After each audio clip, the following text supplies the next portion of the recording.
Hello, and welcome back to the next episode in our Pillars of Eternity campaign, playing as the Cipher Kasemir. We now have both Aloth and Adair in our party, and we're ready to crack on and tackle some of the quests that we've picked up here in Gilded Vale.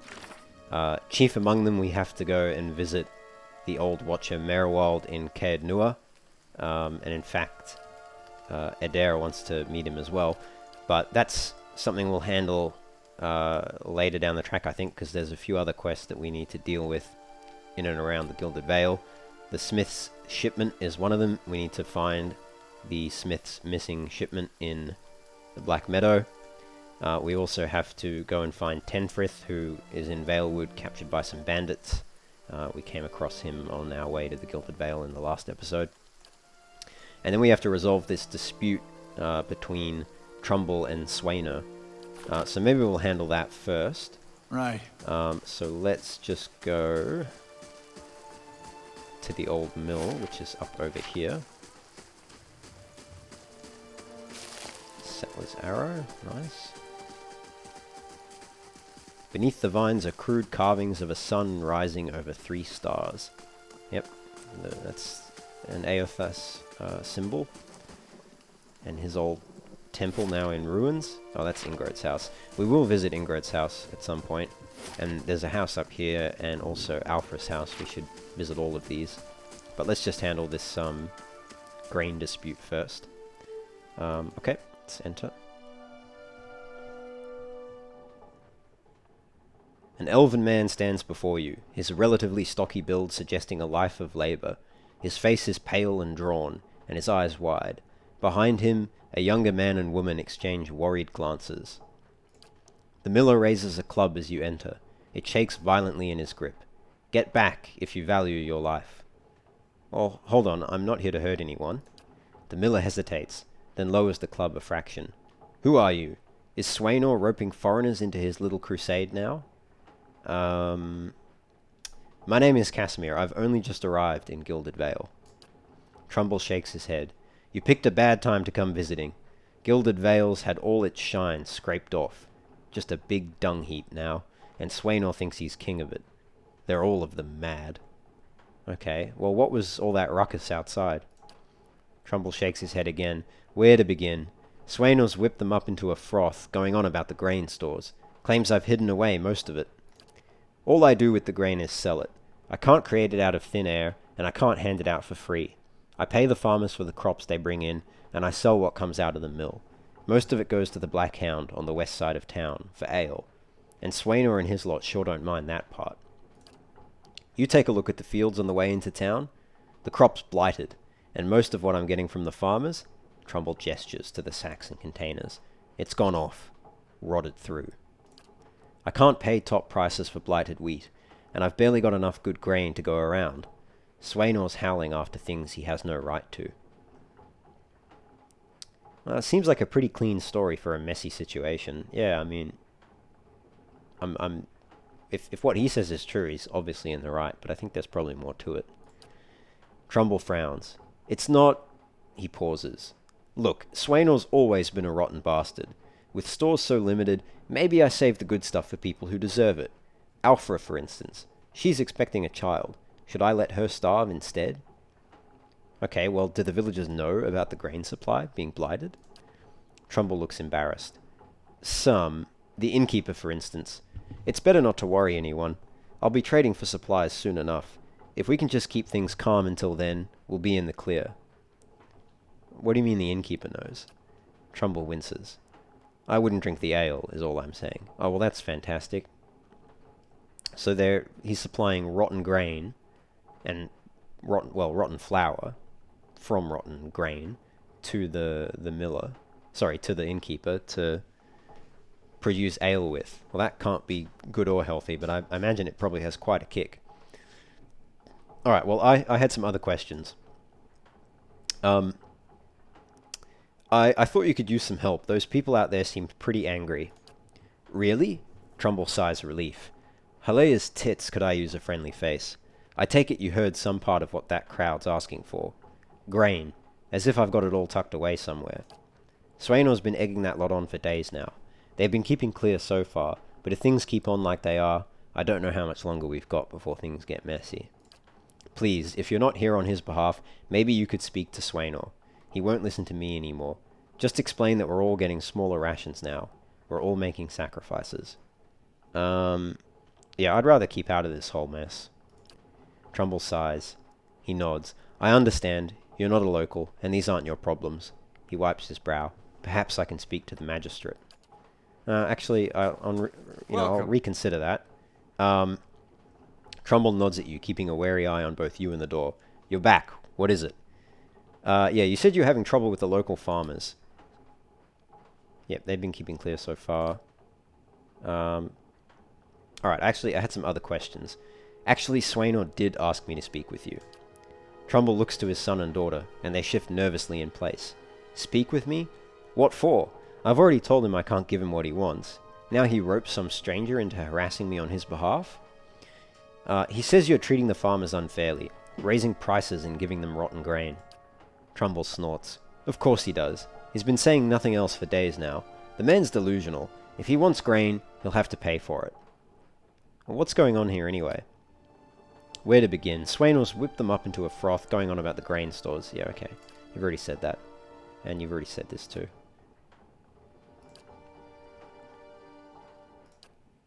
Alright, well, I did actually speak to Swainor. And what did he say? Yeah, same thing. Okay. Hello? Alright, well maybe I ought to go have a talk with Swainor then. The miller all but sags with relief. I'd be grateful if you did. He won't listen to me anymore, but maybe you'll have better luck. Tell him we're all having a hard time of it, and we'll all have to make some sacrifices. We'll be in your debt for it, if you can convince him. Alright, well, I'll see what I can do. I shall be Let's have a look around, see if there's anything else in here. A rancid stench rises from this grain. It's mushy and mottled with green. Well, that's just fantastic. That's what you want in grain, isn't it? I think Adair's got the best stealth skill, so can probably steal whatever's in here. Some grain. Okay, well, doesn't look rotten. All right then. Okay, let's go speak with Swainor.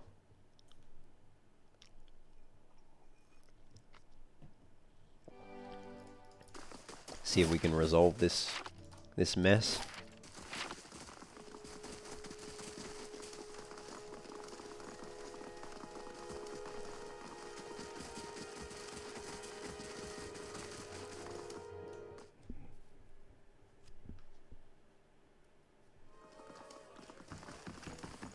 Speak to the innkeeper though. I want to see if she knows about what's going on.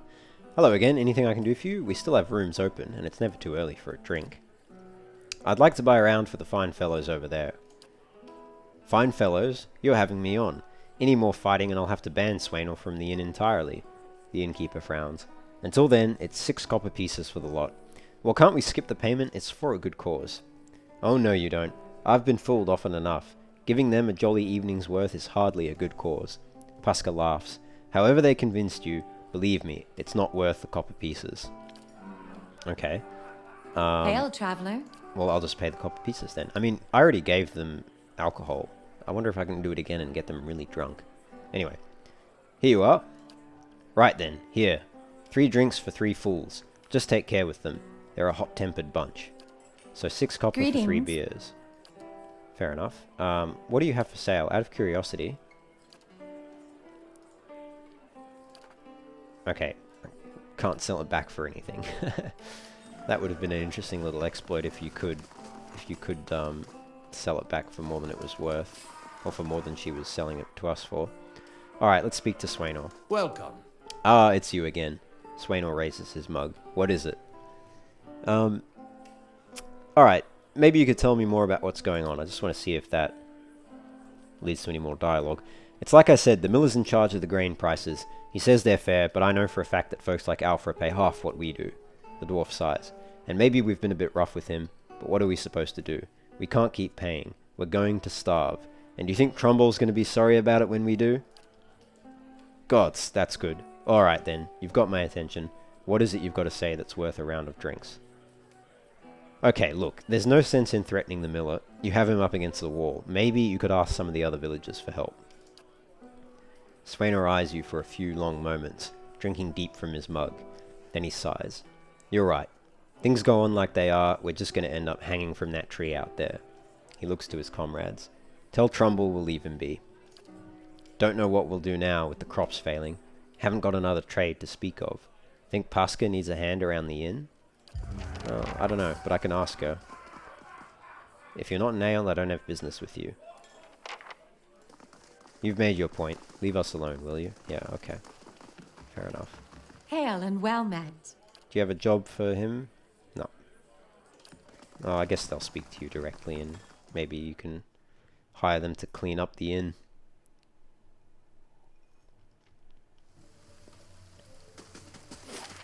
Alright, we'll go back to Trumbull.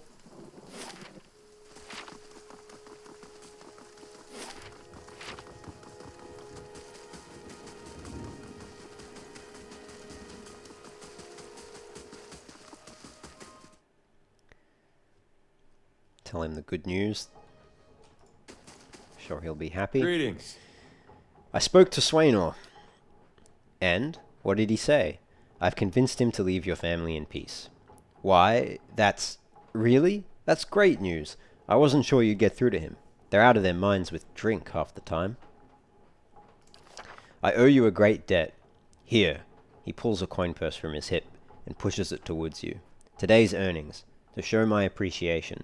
And you can be sure I'll let everyone know what you've done for me. So we get some moderate positive reputation with Gilded Vale. So I've earned a reputation. Reputations can be held with communities or factions in the Eastern Reach, and will affect how members of that group respond to you. In some cases, friends or enemies of those groups will also react to your affiliations. Helping a group will increase your positive reputation with that group. Harming a group will increase your negative reputation. It is possible to have a mix of positive and negative reputation with the group if you help and harm them in equal measure. Okay. So we can accept the coin purse, although I doubt it's much. Or we can press him for more. Or we can let him keep it, which presumably will give us a bit more reputation. I think it's probably worthwhile getting the extra reputation. It'll lead to discounts at the smithy here in town, which could be helpful for selling loot that we get. So I think we'll just let him keep the measly amount of coins he has. So yeah, keep it. You're having a hard enough time. You're a generous soul, friend, and we'll have you to thank for making it through the coming year. Safe travels, and may you find favor with the gods. So we get more moderate positive reputation. Where can we see our reputations, actually? Okay, so that's our dispositions. We're clever and diplomatic. And we're an ally of Gilded Vale, faintly good. Okay. Alright, so that's Trumbull sorted. Thank you again. I don't know what we would have done without you. I'm glad you convinced them. Last thing we need is our grain stores burned down by a drunk. Thank you. You've given us a chance to turn things around. Aye? Aloth, have any commentary? Hey, no? what's Adair? on your mind? No? Okay. Let's carry on then. We'll go back to Valewood and save Tenfrith. But maybe we'll speak to some of the other... We'll visit some of these houses, Ingrod and Alpha, and may as well while we're in town before we leave.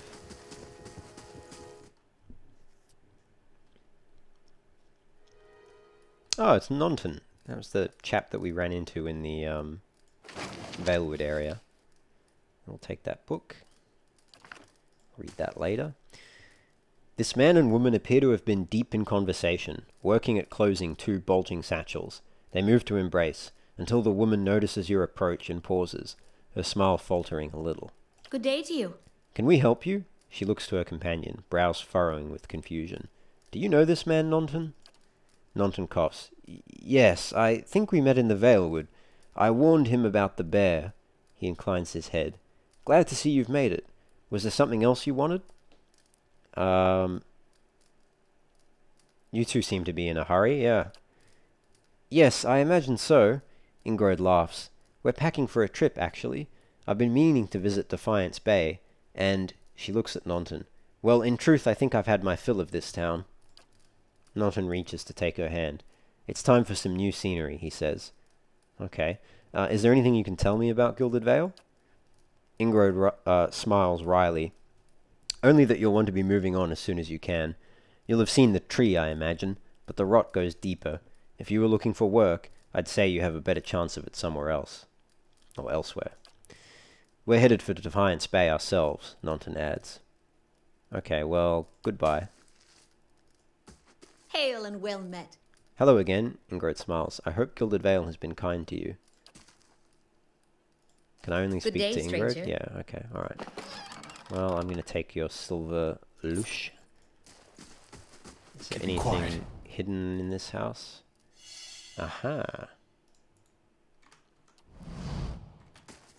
And you don't seem to mind me taking that. Silver fenning. What's a fenning? This large silver coin is used for large transactions in the Adir Empire and many of their colonial territories. Okay. Rope and grappling hook, gold rot chew, and spirits. Take all of that. We can't take the camping supplies though, because we're already at the I match. shall be discreet. But that's alright. We can always come back and grab them later. Okay. So that's Ingrod's house. I wonder if Ingrod was friends with that chap, Pearly, who died to the bear. Okay, we'll enter this house. Though it's not listed, so I don't know who it belongs to.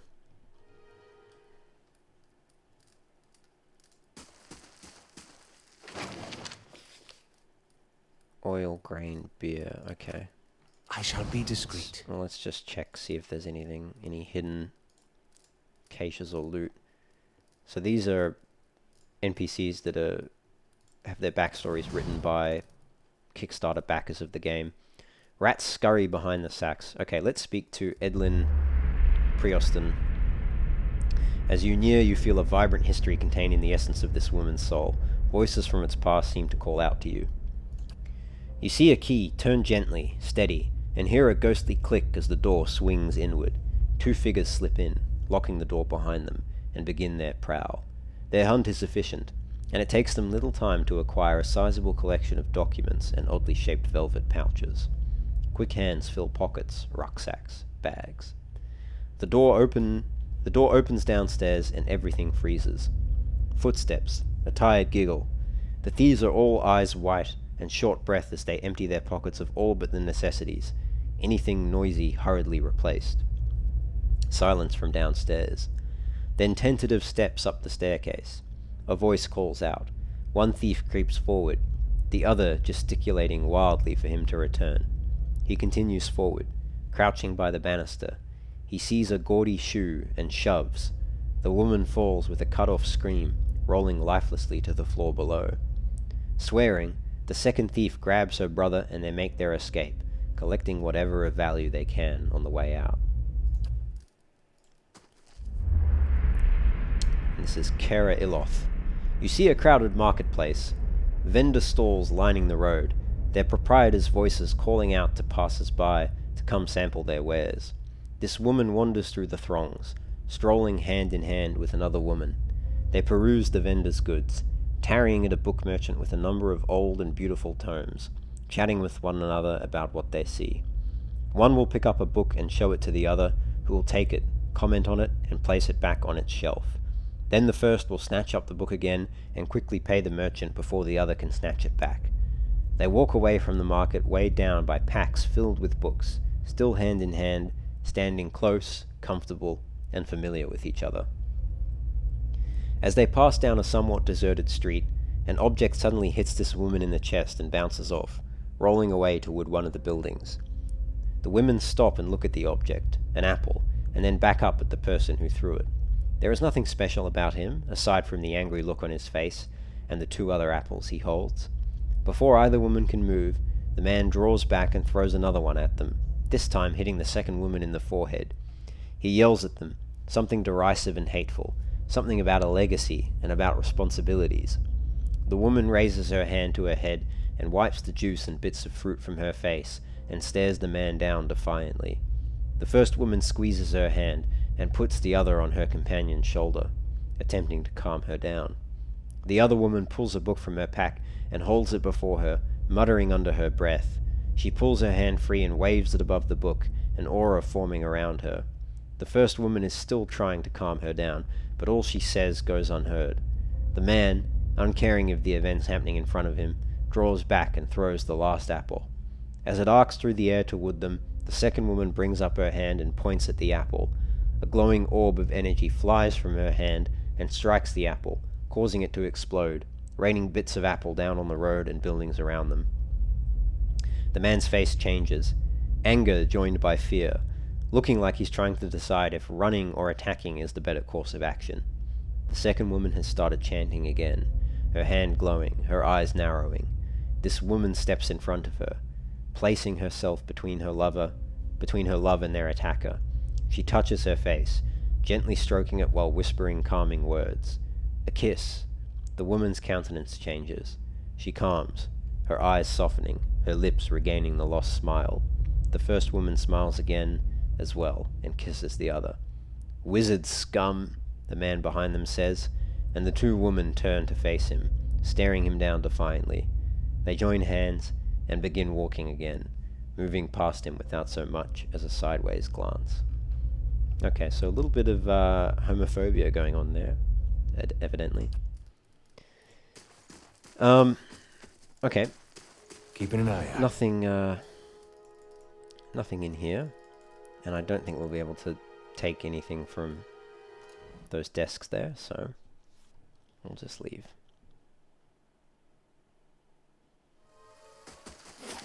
And we'll go visit Alfred's house, last house on our list, before we go back to the Valewood.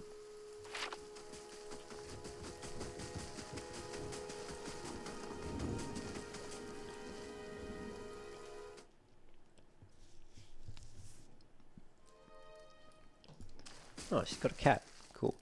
Alfra. A Durwooden woman is standing in front of the fireplace, humming a quiet tune to herself, or perhaps to her unborn child, for she is clearly quite pregnant. She turns her head slightly as you enter. Hello. Well, finally, I was starting to think... The woman makes a startled noise when she turns around and sees you. Oh, I'm sorry. I was expecting someone else. She gives you a cautious smile. Can I help you? I've just arrived in Gilded Vale. I thought I'd get to know the locals. Were you with one of the caravans? She looks at you hopefully.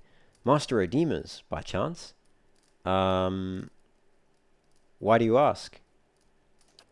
My sister, Kalisha, is traveling with one of the caravans. She sent a letter before she came. Said she was going to pay her way by working as a guard for the caravan master. She always was a tough one. She pauses. I don't suppose you've seen her? On the road? Or the caravan, perhaps? It's Master Odemas.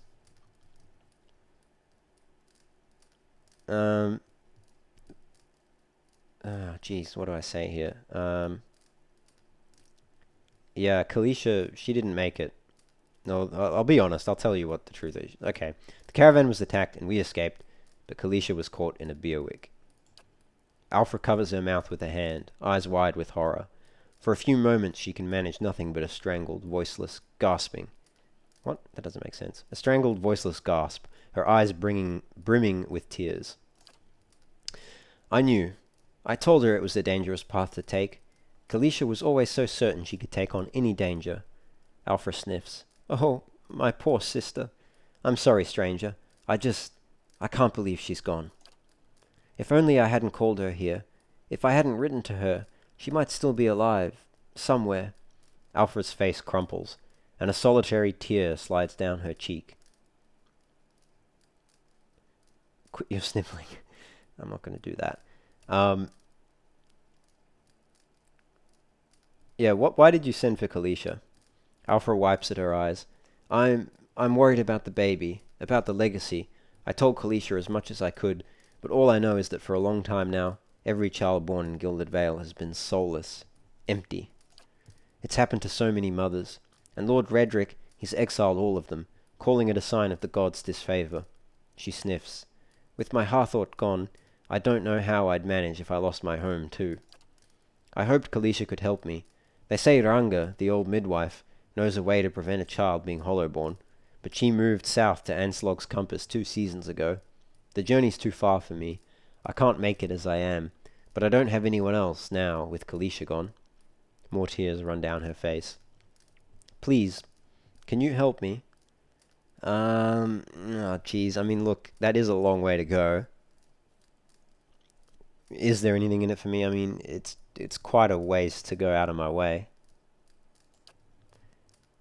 I can only offer you coin, but Ranga has many potions and crafts for sale. Maybe you'll find something of interest, so it wouldn't be a wasted trip. She sniffs. I'm sorry, I don't have much. You're welcome to some of my food if you want. I have some fruit. Alright, okay, look. Now I just feel bad. I'll find Ranga for you, okay? Alfred blinks, eyes wide. You will? Oh, gods bless you. Here, I'll give you a coin to pay her with. You needn't trouble yourself with that. I think it's a drink she fashions out of... Well, I'm not sure, but it shouldn't be too much of a burden to carry back. Alright, so a little bit of reputation there. Anslog's compass is what we call the lagoon to the south. You'll have to cross the wilds to get there. That's what keeps me from trying it myself. She clasps her hands together. Thank you, again, truly. You'll be saving us both. She sets her hand on her stomach, smiling through her tears. Alright, so a mother's plea. Good day, stranger. I hope Ranga agrees to help me. I honestly don't know what else I can do. Yeah, any chance you could tell me a few things about Gilded Vale? I can certainly try. What would you like to know? Yeah, tell me about the village. Let me think. We're farmers mostly, but there has always been work and opportunity for people coming in from elsewhere. In the old days, at least. The Black Hammer Smithery's been here for a long time. That's Tuatanu's place, south of the mill. And then there's the Black Hound, just a ways south of here. She sighs, trailing off. I have to admit, I don't go out much anymore. With that horrible tree out there, things aren't like what they used to be. But I don't have anywhere else to go. Okay, and whose lands are these? The Redrick family has held title over these lands for generations. Their keep is northeast of here, past the Estonwood. She holds up a hand. I wouldn't go near, mind. He doesn't see visitors, or petitioners. Not these days. Some people say that, well, that there are some bad seeds in that line. A weaker soul. Maybe that's why... She hesitates. Well, never mind. I'm sure Lord Redrick has his reasons. Alright, well, I don't have any more questions. Alfra nods. Was there anything else? No, I'll be going. I didn't get to comment on the cat, by the way, but I do like your cat. And you've got some grain here and some more food there. I'm not going to steal it, but I do want to see... Do you have anything hidden around the house? Doesn't look like it. Okay, alright, let's go. Off to Valewood to save Tenfrith. And check out that bear cave and kill all those wolves that we struggled with last time.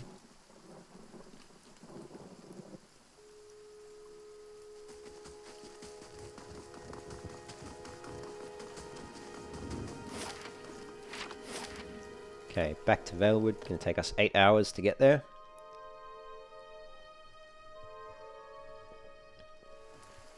I shall be discreet. Alright. Now, formation. I'm thinking we should probably put... Oh, that's the center. Sorry. Do it like that. Make sure Adair is at the front. Do we want to go this way? I think we'll go around this way.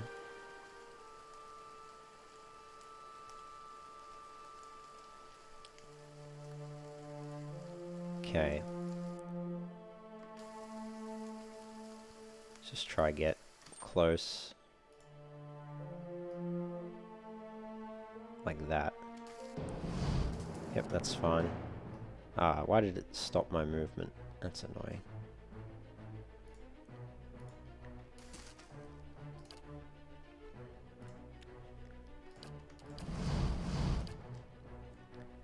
Let's get... I'll say lock in to that. And... Oh, now that's tempting. Let's get him in around there. And... You know what? We'll do this.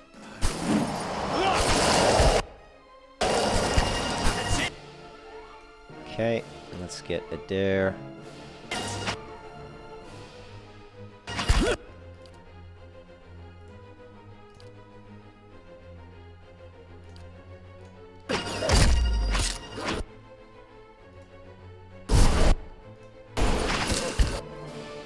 Okay, we're not getting...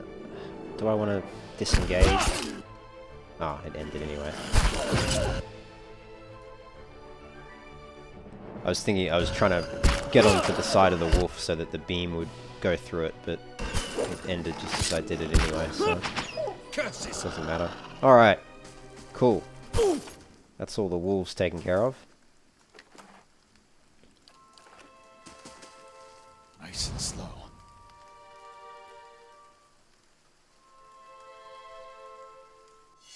Ah, there's Worth some a look. hidden loot over there. Ring of Minor Deflection. We'll give that to Adair.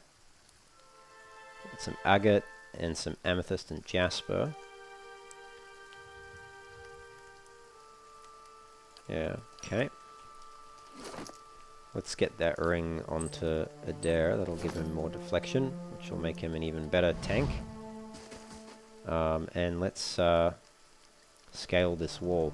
These aged walls appear to have once encircled this entire glade. Only a small fragment remains, and the stairs leading to the top of the structure have crumbled away. Let's examine the wall more closely. The heavy bricks are slick with moss, presenting a hindrance to climbing, but the stones themselves seem sturdy enough. Given the right tools, one might easily reach the top. Alright, let's try scale it. The crumbling wall is of considerable height, even now, and its uneven surface promises a difficult climb. Who will scale it? Maybe Adair, he's got good athletics. Adair finds a handhold upon one of the large stones and starts the climb. Despite a few loose rocks and awkward angles, Adair makes swift progress and quickly arrives at the top of the wall. Once there, Adair helps you up and over the side. Ah, cool. So there's a corpse here. Interesting. Scrawled letter. I do not think you will ever see this, but you were right, Fulvano. We should have journeyed south together, and been safer for it. I would tolerate all the gloating in the world if I might live to hear it.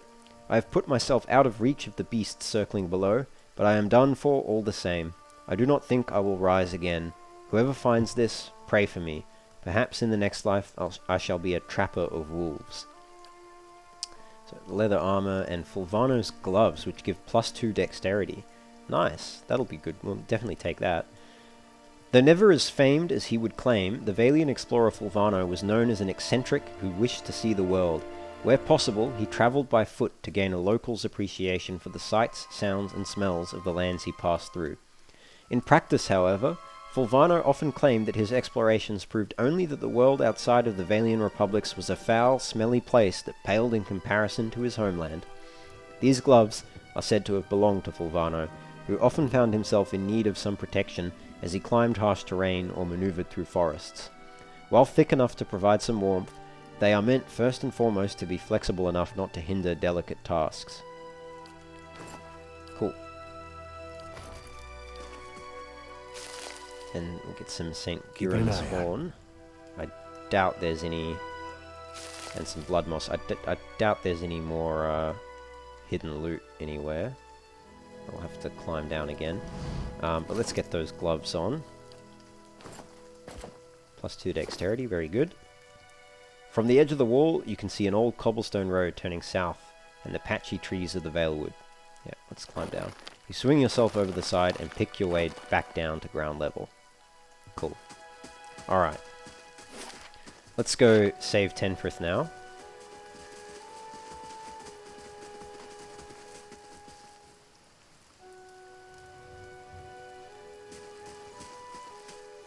The young dwarf tending to the stew looks up, startled as he sees you approach.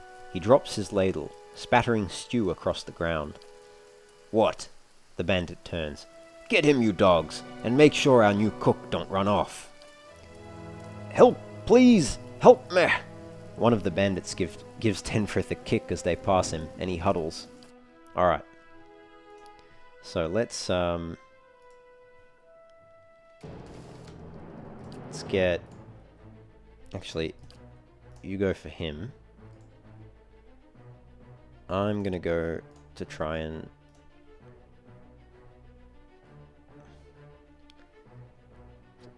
Each time they are wounded. Yeah, is that worthwhile? Is it once per? It's one per encounter, isn't it? Yeah, we'll use necrotic lance on the outlaw. Great, and then get you to attack him.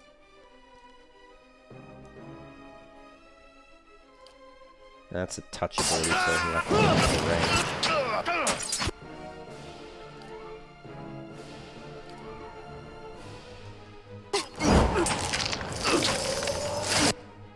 Get over there.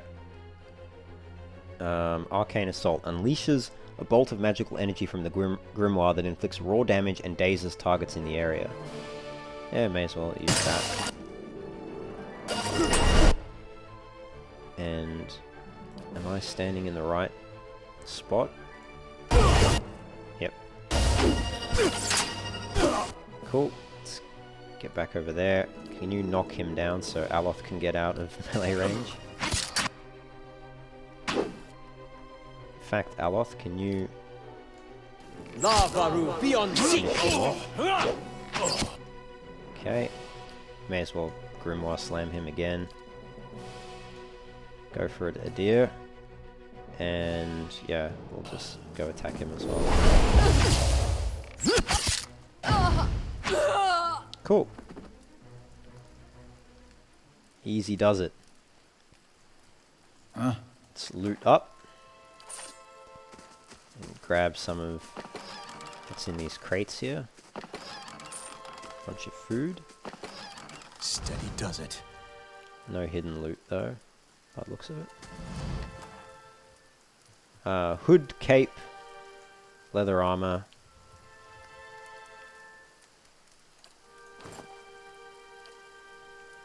Give him the hood, I guess.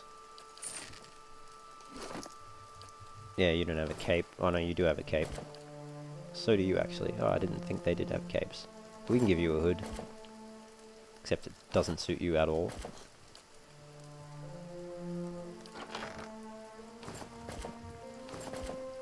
Maybe we'll give him a helmet of some description.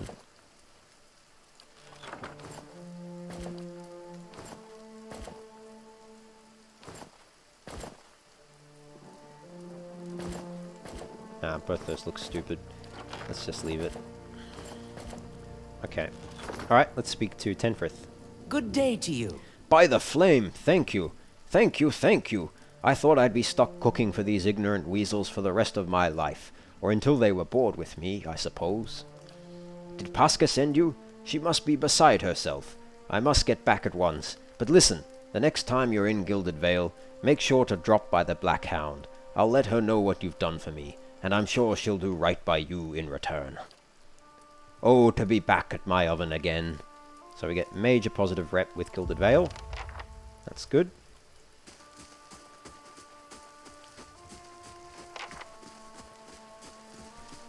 Which brings our rep up to... still faintly good. That's alright. Alright, let's go investigate that bear cave. I think with Adair now we should be able to clear it without too many issues. Hopefully there's only 1 or 2 bears in there.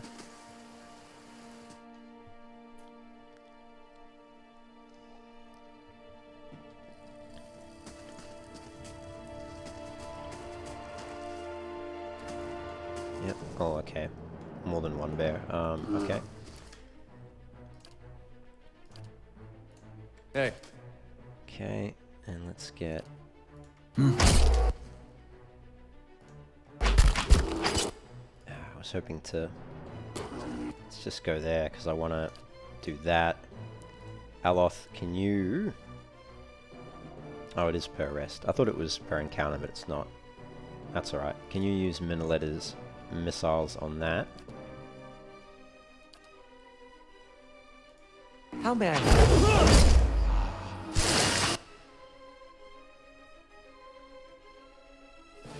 Just hoping that my antipathetic field isn't hitting the bear. I don't think it is.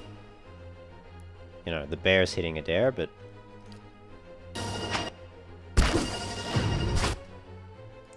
No one else is hitting him, fortunately. Can we Grimoire Slam there?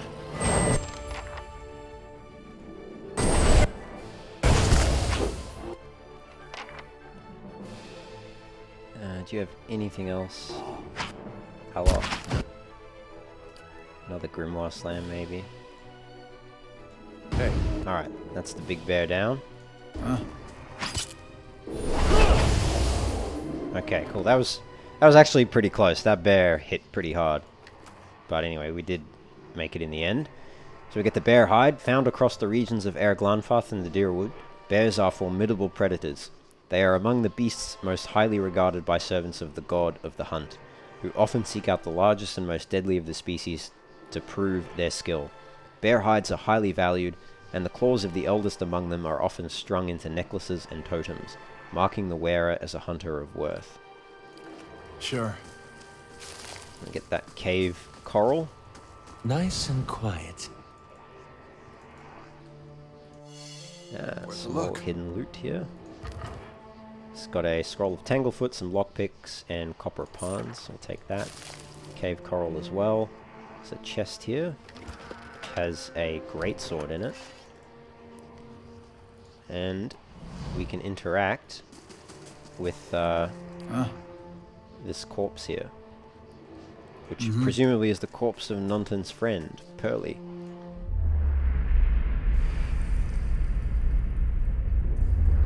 Lost spirit. A figure drifts, suspended in the musty air of the cavern. Its form and features blur and twist in cascading ripples of incandescence. You feel its energy eddying about your limbs, filling them with a heavy chill. Reach out. You reach out a hand for the spirit. In the moment of contact, you feel as if you have been struck a blow, head reeling as you tumble helplessly into a waiting darkness. Light blooms at the edges of your vision. You feel the sun at your back, and the weight of a bow in your hand. You know, suddenly, that you have come a long way from the vale, hunting deer. Now you are standing before a cavern, and the darkness extends far into its depths. Even so, your friend strides out before you, his red cloak flapping at his heels. You follow, heart hammering in your chest, as he leads you deeper into the cavern. There is a roar like thunder echoing around you.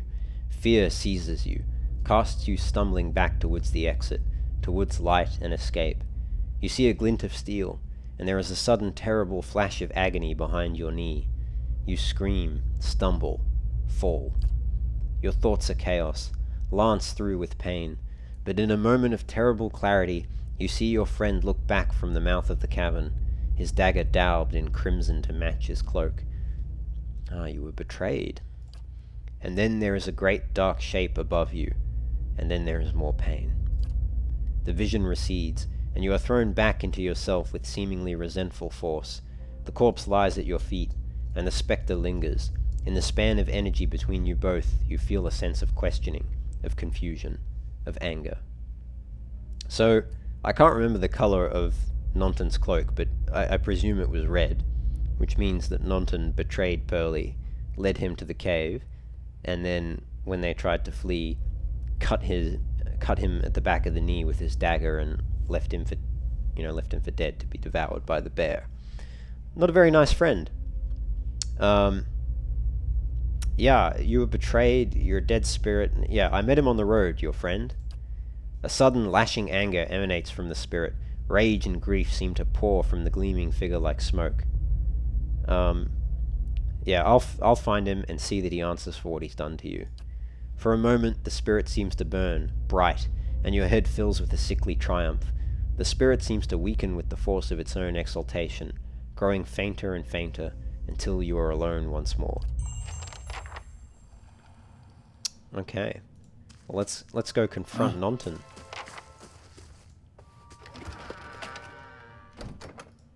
Yeah, we can't actually loot the corpse for any evidence, so fair enough. Mice crawl through eye sockets and over femurs.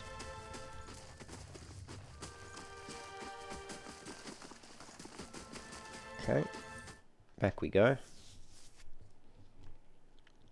I think that's everything in Valewood that we needed to do.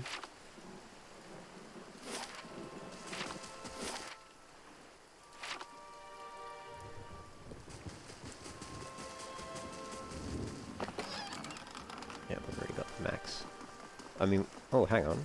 What's here? Container. Folded note. My dear Nonton, please be safe. Know that whatever happens, I love you still. Well, who is that from? That's fascinating. Maybe from Ingrod? The person he was with in that house? Hopefully they're still there and they haven't scarpered off to Defiance Bay.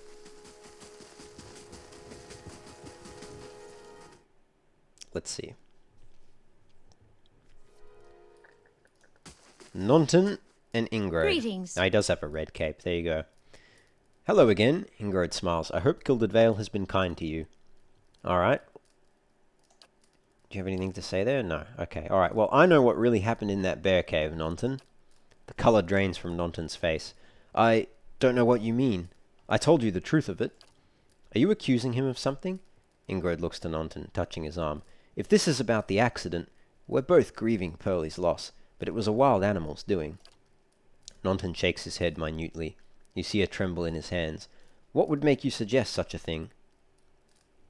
I had a vision in the cave. I saw Pearlie's last moments as he lived them. I saw you cut him with the knife. Maybe we'll not make us sound crazy. Why did you do it? He was your friend. Nonton hesitates, and then his expression darkens. My friend. He was a cruel enough man to his friends. You didn't know him. You wouldn't defend him if you did. His hand falls to his sword belt. Nonton, wait. Ingrod raises a hand. I don't know what you saw in that cave, but this isn't what you think. Pearlie, my husband, he was as much a beast as that bear. I tried to leave the first time I suffered his temper, but he wouldn't have it. She looks away, expression pained. Nonton, we met, and I knew I'd found someone special, someone kind, who cared for me. So Pearlie was a wife-beater. Please, all we want is to leave this place, to start somewhere else. She looks down at the satchels. We've some coin, saved up. You could have it, if you'll only let us go.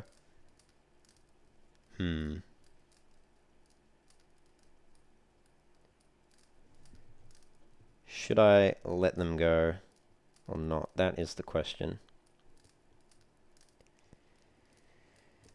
Well, I don't know if turning them into the magistrate will actually get us anything in terms of a reward. I don't even know if it'll get reputation for the town. I don't know what they're offering in terms of gold or money here. We could attack them. I don't really see what the point of attacking them would be.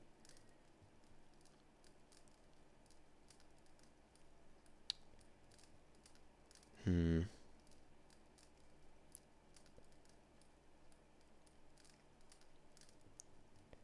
mean, taking the bribe, I really don't see any downside to taking the bribe, to be honest. I mean, I'm probably going to let them go even without getting paid, so getting paid to let them go seems fine. I don't agree with what they did, but it sounds like he sort of deserved it. I won't let them keep the money, though. Yeah, alright, sounds fair enough. Hand it over. Ingrod sags with relief. Thank you. From the bottom of my heart, thank you. She fumbles through one of their bags and withdraws a heavy coin purse, which he hands to you, for your compassion. Let's go, Nonton. We've a long way ahead of us. Yeah. Maybe I'll run into them again one day. So we've got some experience for solving that quest. I wonder if we can report it to the magistrate anyway. Although, this magistrate seems like a bit of a dick, so I doubt he'll believe us. Given that we don't really have any evidence. Let's see.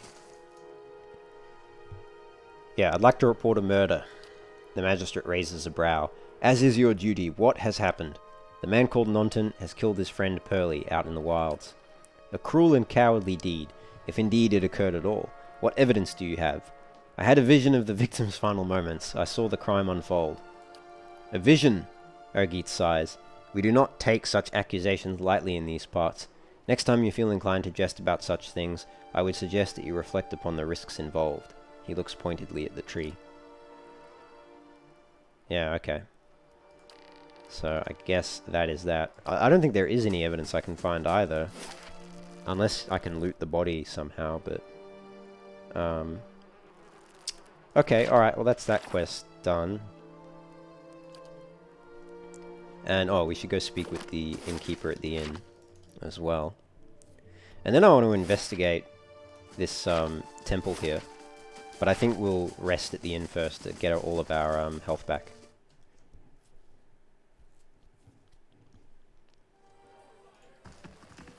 Okay. Pasca. Oh, I didn't see that before. Some kind of brown slop is congealing in these dishes. It smells burnt. That must be her porridge. Welcome. Hello, and welcome to the... The innkeeper looks up. Oh, it's you. Tenfrith told us what you did for him. It's such a relief to have him back. I can't thank you enough. Consider yourself a favourite of the house. Discounts on drinks, rooms. Tenfrith said he wanted to whip up something nice for you. He's already back to work in the kitchen. She laughs. So what would you like? Yeah, let's see what you have for sale. I'm sure you'll find something to your liking. We have the finest cook in the Deerwood. Yeah, so they've got some better food now. Just gives some pretty nice buffs. Obviously costs a little bit of money, but, you know.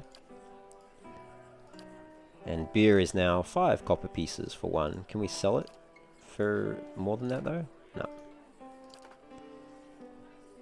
Okay, not bad. I don't need anything right now, though. Hello. But, yeah, I would like a room. The innkeeper smiles brightly at you. Hello again, come to rest your feet a while? Certainly, you're always welcome. Yeah, we'll just sleep in the common room. Just to get our health back.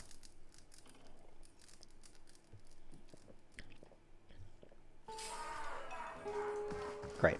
Let's go speak to Tenfrith as well. Spoons hang by the fire, coated in brownish gunk. Ah, it's you, my saviour! He makes a sweeping gesture to indicate the kitchen around you. It's so good to be back. Do not think I will let this go unrewarded. I have decided that you have earned the right to learn one of my most closely guarded secrets, my dearest recipe. After this, you will eat nothing else. So we gain the savoury pie recipe and a bit of rep. A savoury pie to keep you hale and hearty. May it serve you well in your travels. I will name a dish in your honour. Okay, cool. Alright. How do we actually craft the savoury pie? Crafting. Food. Aha. Savoury pie, savoury pie. There it is. 10 endurance, 1 might, 1 perception. It's not too bad. Floorboards are sticky with spills that no one has bothered to clean. Alright. Okay. Let's check out the Temple of Eothas.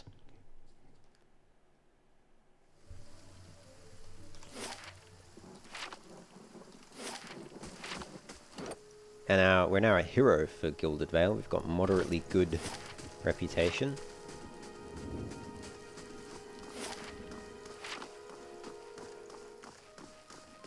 Alright. Let's enter here. Actually, I should save as well. I'll do that when I load in. Just save quickly. Alright. What is that? A rising sun and the 3 dawn stars, the symbol of Eothas.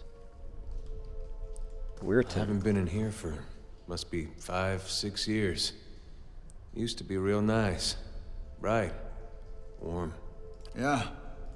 Weirton says, please help me. Actually, Aloth, do you have anything to say? No? Hey. What about you, Adair? What's on your mind? Nope. What's on your mind? It makes 2 of us. What's on your mind? Yes? No comments? Okay, alright. Weirton, what's going on here, mate?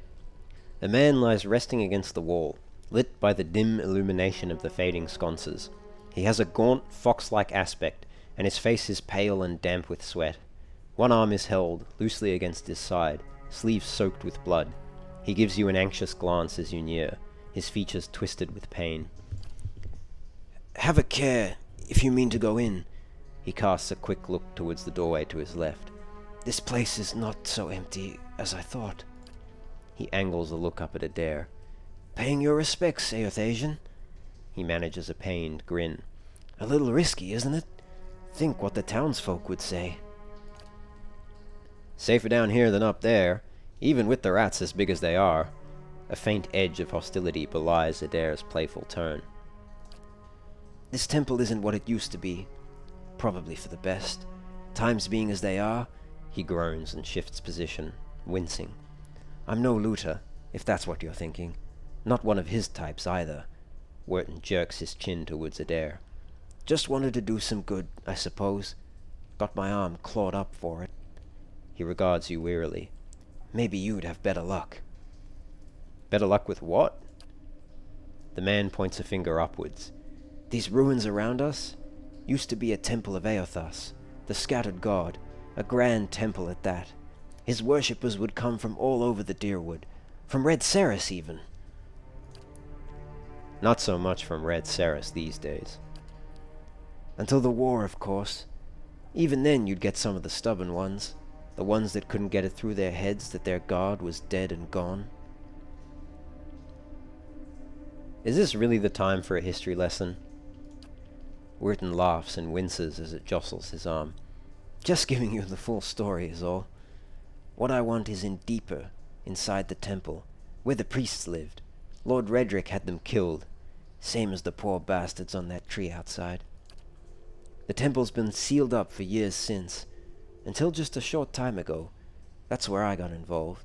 And you, now, I hope." Wharton pauses to breathe a moment. "The priests, if you can find their remains, well, maybe we can finally give them a proper burial." I've got some questions first. "Yes?" Why can't you do this yourself? "Well, I tried. Only got a short ways in before I got in over my head." Wharton grimaces. "I haven't raised a blade in a long time. Turns out it isn't something you can just pick up again. But you look like you can handle yourself." Well, that may be so, but who are you anyway? Wharton offers you a weak grin. "Name's Wharton. I've lived in Gilded Vale long enough to remember how grand it used to be." He shrugs and looks away. "I used to help the temple sometimes. Bring supplies, that's all." "And won't Lord Redrick mind us digging around down there?" "I wouldn't go telling him about it. Lingering in these places, it's no good for anyone. But you do this quick and quiet, and we can do right by those priests without raising a fuss." "Any chance there's something down there worth a little more than some old bones?" Wharton looks around. "Probably. Nobody's been through the place since it was sealed up. Well, apart from me, and I didn't touch anything. Any valuables in there, you get first crack at them. I only ask that you do this favor for me while you're at it." Okay, well, I've got no more questions. Wharton nods. "Then, what do you say?" Well, I take it you aren't supposed to be in here." Wharton laughs bleakly. "Well, I meant to be in and out, nice and quick. I'm not hurting anyone.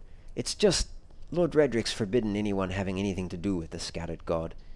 It'd be a little harder to explain to him than you. It's a good cause, though, isn't it? And you could make some coin in the process." So wait, you want me to bring you some skeletons? "I'd bury them where they are if I could. I know it's a little macabre, but if we don't get them out now, Redrick's liable to destroy whatever's left of them." Okay, and one last thing, I mean, they're long dead. What does it matter where they're buried? It's about respect, isn't it? About deserving to be remembered, not just tossed under a pile of rock and forgotten." He breathes out shakily. "I thought it was worth the effort, giving that to them." Alright, I'll find them. "Then by the flame, I owe you a good turn. But listen, the temple's been sealed off for so long, it's crawling with creatures. But if you get past them, the priests would have been down on the lower floor. They'll be there still, if they're anywhere." Those priests had all kinds of secret chambers, switches in the walls, trick sconces, that kind of thing. Keep an eye out, and take care down there. I wouldn't want to have to send someone else after your remains. I'll wait here by the stairs and keep a lookout. Maybe try to patch myself up some. Oh, now he gets up. Now he's alright. Not so injured anymore. Good day, stranger. Wirton nods at you in greeting, cradling his injured arm. You've returned. Find anything? I'm still exploring the upper level. No sign of anything yet. Well, keep at it. I figure they're down in the lower reaches for certain. I'll be here.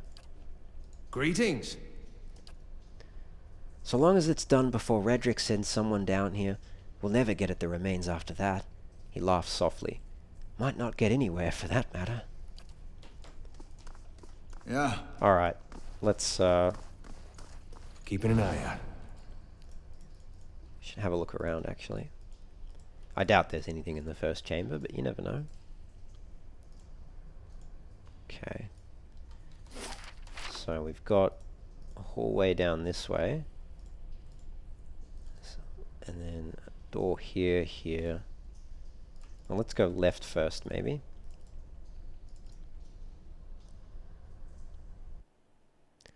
Oh, okay. A few spiderlings. Let's just go like that. I want, yep. I just want the spiderlings to come and attack us. Hey. Okay.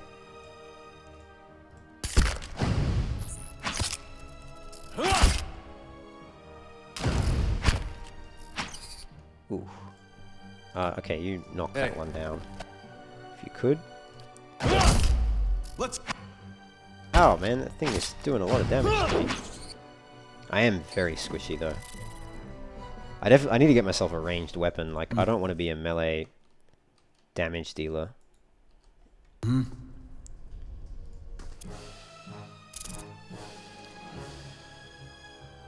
Okay. And let's, you know what, let's just switch to the gun for the moment. Did he fail to knock it down? Let's try again. Oh, it's immune. Oh no, it wasn't immune.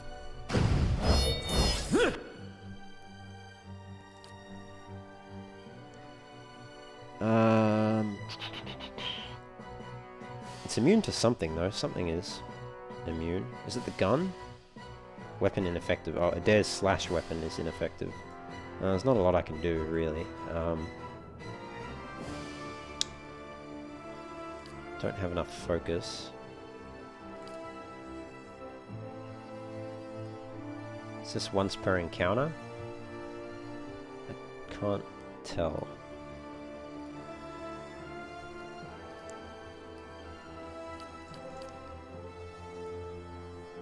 Doesn't actually say. Alright, well let's just use Minnaletta's missiles.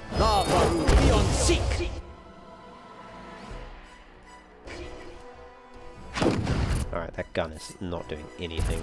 Let's get into melee. There we go. Alright. Adair probably took a bit more damage than he needed to there. Oh, didn't even see those. Okay. I should have let Adair's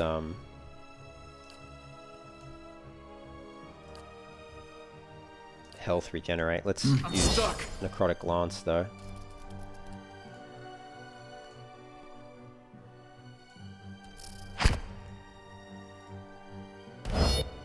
Yeah, can we get on the other side?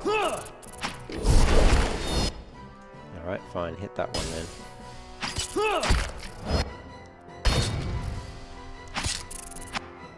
That positioning probably worked out to be the worst possible positioning it could have been. Ah, damn it.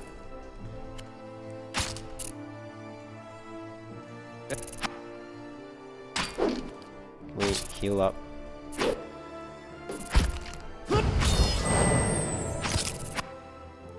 Oh, that's us knocked out. That was a bit of a blunder, to say the least. Alright, there we go. Could have gone better. Indeed. That's for sure. I shall be discreet. Aha, secret room there.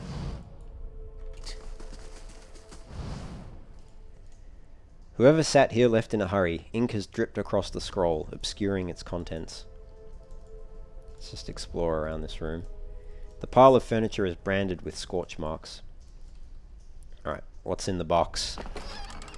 A letter home and turquoise. Mother, I have asked Brother Edric to carry this letter to you, for he travels to New Haomar come morning. With him goes what coin I have, and I hope it will ease the surprise of an unexpected homecoming, for I mean to follow in a few days' time. Our village is much changed, and though I do not wish for you to worry, I do not feel it is safe to remain.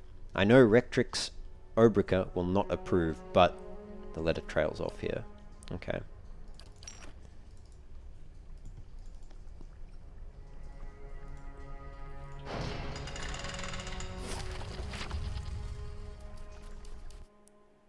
Scolder Whelp. Okay. Let's take this one out. Hey. Can we get behind him? Nice. Okay. That went alright. Sure. I shall be discreet.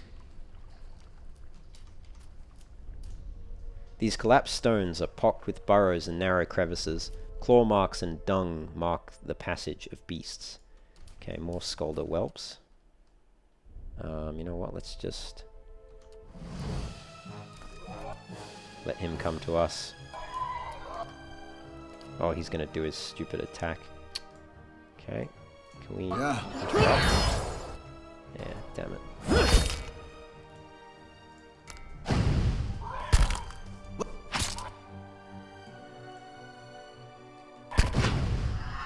Okay. Yeah. Nice and quiet. Let's check down this way just to make sure it's empty.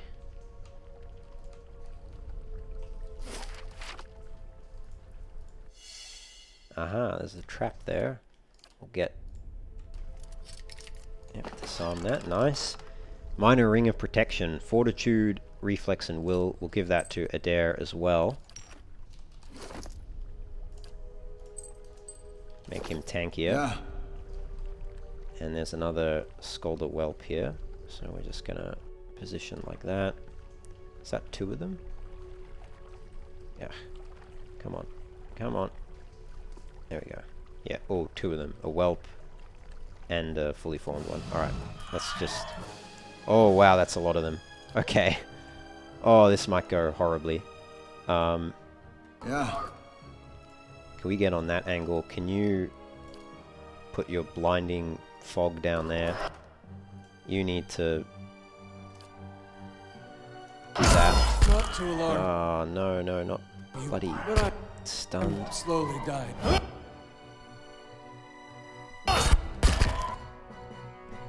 Jeez, Adair is just getting Hey. trounced.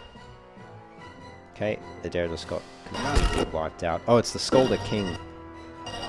And they're immune to the corrode damage by the looks of it. Okay, we're just gonna wipe here, I think. Nothing we can do against that, really. Yep. Okay, alright. Let's reload. You know what, maybe we'll leave it there. Next episode we'll continue and redo some of that and avoid getting destroyed by the Scolder. But anyway, thanks for joining me. I'll catch you next time. Take care.